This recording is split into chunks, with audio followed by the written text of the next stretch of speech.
Wagulachi wa anytime. Read.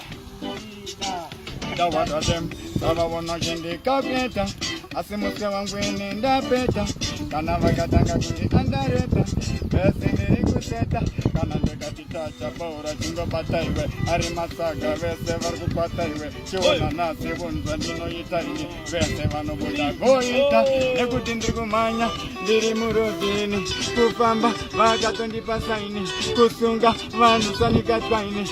Ufara vese vekumaraini. Tarisa jaja vakadzira design. Saka nasi handina kumira faini. Ndochimhanya 8 kana 9. Ozviona zvakafanana ndati chikonda kwenda ini. Ndakwenda ini.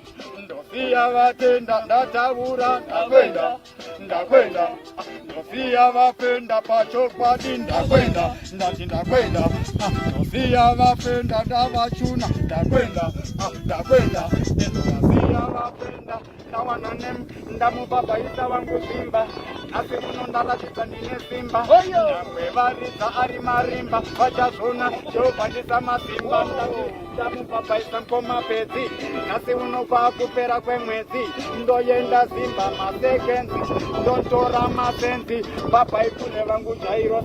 Vanoziva kuti chine pepos kudhara. Mwari vakaseta ndomasi handiwanze tumasasi. Nyangwe ndakadhakwa negasi chihombori. Nyangwe zvikasikune mabori. Vauze kuti handisgodobori. Ndarova ini mina wari ndichivachuna.